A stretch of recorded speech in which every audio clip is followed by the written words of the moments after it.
Hello everyone, this is Yana Smakula for SimonsSTM.com. Welcome back for another Yippee for Yana episode. In this video, it's a spring episode, a spring video. I have 4 spring themed and Easter themed cards to share with you. I'm also going to show you a simple way to mass produce projects if you're needing to make more than one card. The stamp set I'm working with today is called Ear-Resistibly Cute. It's one of the new sets from Simon, and I also have a set of coordinating dies. This is a larger 6x8 stamp set, and it features a bunch of adorable bunny images and some cute spring and Easter sentiments. I love all of the images in this set, and I couldn't decide which bunny I wanted to use. So instead of deciding, I just went ahead and stamped a bunch of bunnies onto cardstock. Here I have my mini MISTI stamping tool and Neenah Solar White 80-pound cardstock. This is my go-to paper for stamping and coloring, and I will be doing some coloring later to add, color to these cute little bunnies. I'm using my Memento TUXEDO black ink. This is alcohol marker friendly ink. I will be coloring these using Copic markers. So I need to use the type of ink that is not going to bleed when it comes in contact with alcohol ink. I realized that my ink pad was a little bit on the dry side, and I thought it was time to re-ink it. I hardly ever show this in my videos, but I think it's actually very important to remember to re-ink ink pads. So if you are stamping an image, if you're stamping, let's say, an outline using your go-to black ink, and you are finding that the impression you're getting, the black outline, is not as black as you would have liked it to be, it's time to re-ink the ink pad. So grab that re-inker and add a little bit of ink to your ink pad. Try not to add too much. I've been there. I've done that. I have added too much ink to my ink pads in the past. So it's best to add a little bit of ink and then just use a little scrap of paper or like an old credit card or something to help spread that ink around the ink pad. I was just using a scrap piece of backer paper from foam adhesive to help me spread that ink. And with my ink pad re-inked, I was able to stamp the rest of the bunnies onto the paper. Next, I'm going to do some simple coloring. These are simple images. Of course, you can be very detailed with your coloring. I like to do simple things that are easy to copy, easy to mass produce, easy to replicate. So my coloring is going to be very simple today. I'm using W5 as my darkest gray. Also W3 as my medium gray and W1 as my lightest gray. So the bunnies are going to have a little bit of gray to them. I will also use a 0 marker, a colorless blender, to help blend the W1 marker pretty much into white. I didn't want to have white bunnies. I actually wanted to have light gray bunnies, and using the warm gray W markers worked best for this. I would advise you not to use the cool grays C markers because in the end that just looks not the best. I also used E00 and E000 to color the rest of the bunny faces and the inside of their ears. I did not add color to every little section, to every portion of the bunny image. Instead, I simply added shading to my image, leaving the center of the bunny face pretty much white. I also used RV00 to add a little bit of blush. We have those little blush areas outlined on the bunny face, and a C9 marker to color the nose black.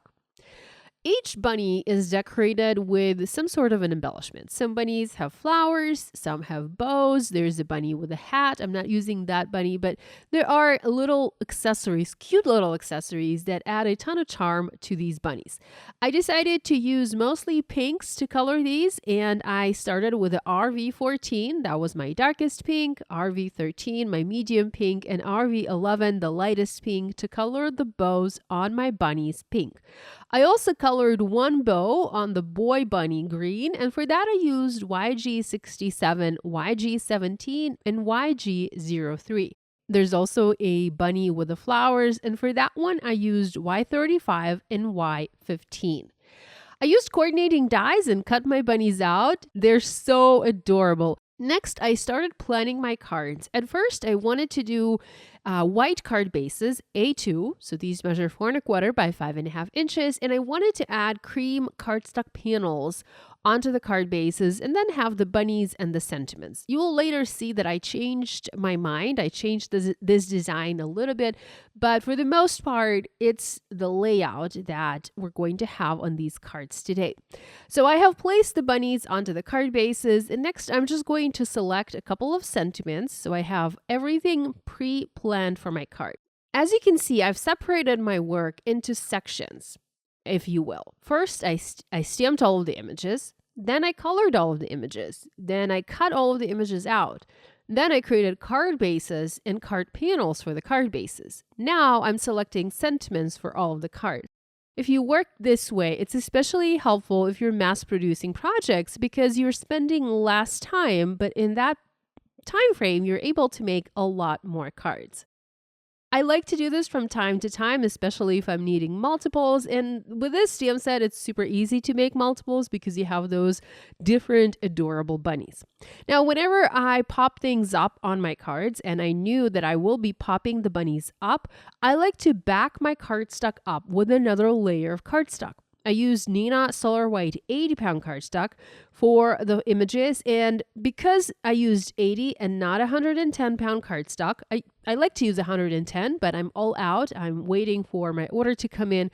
So I used a 80-pound cardstock, and to make it a little bit sturdier, I die cut the same images from blank cardstock. It was just some scrap paper from my stash, and I used glue. This is barely art glue to glue the two layers together, and this gave me a sturdier die cut in the end. I'm using foam adhesive squares from the back and adding them behind my images to pop them up on my card. I'm not gluing anything down yet. I'm still in the process of planning. I also stamped a couple of carrots from this stamp set. You have this cute carrot image. There's also an image of a flower and some hearts that you can add onto your bunnies. And to color the carrots, I used the same greens that I used for the bow on one of the bunnies. So YG67, YG17, and YG03.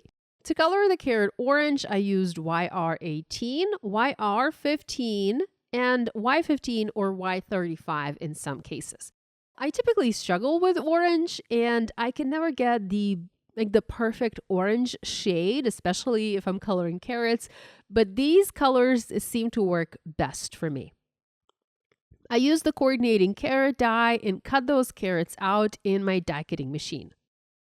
With that done, I started to work on my sentiments. So here I placed the image of the bunny on the panel. These panels are all cut to 3¼ by 5 inches. So when I foam mount them onto a card, I'm going to have a little bit of a border around the frame. And I'm placing the image of the bunny onto the panel.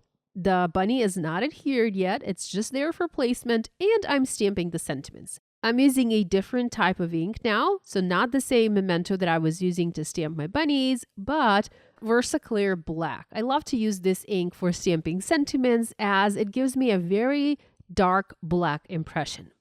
With that done, we can begin assembly. I love to add dimension, as you guys might have already noticed, and I've already added foam adhesive squares to the back of the bunny die cuts and the carrot die cuts, but I also want to add dimension to the panel that is going to go on top of the card bases. For the panel, to pop it up, I'm using foam sheets from Simon Says Stamp, and I'm using double-sided tape from Alt New to adhere that in place. I've switched gears a little bit, and I have a couple of card bases made from colored cardstock and then also one white card base. So I have a few pink card bases, a fog card base, and a white card base to have a little bit of color and variety. By the way, all the supplies I'm using to make these cards are listed and linked in the video description below and also on the blog. I added a die-cut carrot pretty much onto each of my cards, and then I used the little hearts. These also come in this stamp set to stamp them onto the background just to add a little bit of interest. I used Perfection for the green hearts and VersaClear for the black hearts. So here's a look at the projects I have for you today, created with the Simon Says Stamp Irresistibly Cute stamp set. Thanks so much for joining me today. I hope you enjoyed this project and feel inspired to create. Love you guys, and I hope to see you again next time.